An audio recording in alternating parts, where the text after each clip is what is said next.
Thursday, 12th February, 7:22 in the evening. So we're looking at the market close, and we closed at 123.50. We've got the May contract in front of us, and we've got the monthly chart. You can see here that we are testing the lows of January's red candle at the present moment. Long-term support trend line here that we could come down and test in this sort of 120, 123.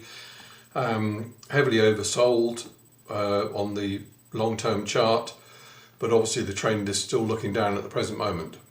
Pop down the weekly chart, and on the weekly chart obviously we've got this 2-year channel which we're in at the present moment, and we're sort of coming up to Custer's last stand at the moment, 124, 120 around this area at the present moment.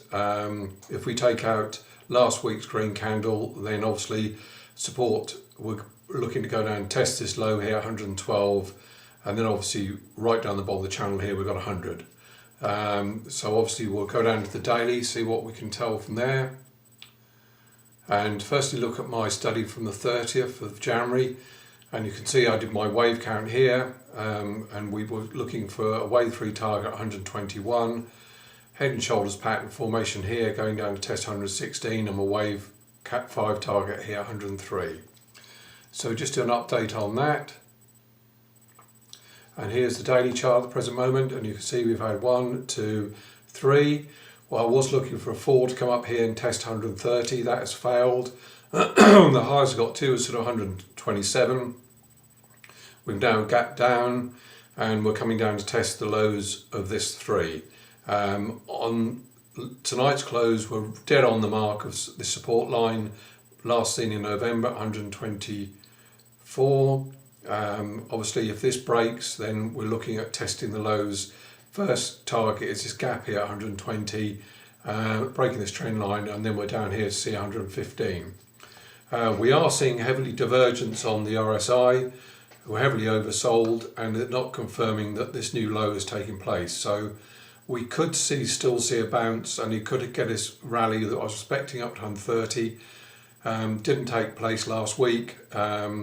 So obviously we'll have to watch the action, but it is crucial that we do see some kind of move away from this support level. If not, then obviously we continue the downwards trend of all through January. And just finally, just put some Fibonacci numbers on this high here. We saw 148. That was the third day of December.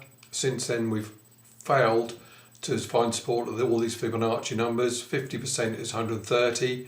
You can see here we hung right to this number here and then broke below it, gap below it, and you can see here that we're struggling on this 126 at the moment. We failed to break up to go back and test 130.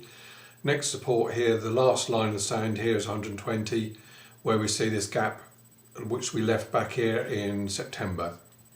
And then obviously I'll put the next support there, 120. So you see it's quite crucial that we try and find support around these levels.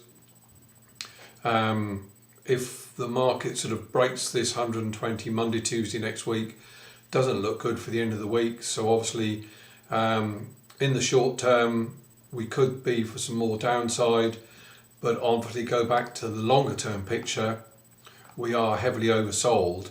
So basically in the next sort of, February, March, April, probably, we're looking for still some more downside to come. But on the longer term picture, we still could see a rally up for my 6-month cycle. So obviously, but in the short term, it looks negative unless we find support over the next few days. And I'll put an update this time next week. Thanks.